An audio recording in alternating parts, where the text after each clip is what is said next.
Berriz ere, hemen gaude, Auzitegi Nazionalean, salbuespeneko auzitegi honetan.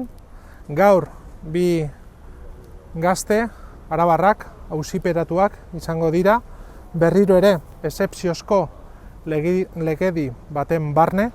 Ikusi behar da, zenolako zentzugabekeria den gazte batzuei hainbat urte eskatzea, une honetan, gure herria normalizazio prozesu baten dagoela, eta gainera, salatu behar da ere, kasu honetan, berriro agertzen direla oso famatuak diren pertsonak. Bata da Murillo epailea, ezaguna bere epaiengatik eta baita ere bere irainengatik euskaldunen aurka, eta baita ere agertzen da berriz Altsasuko kasuan egon zen fiskala.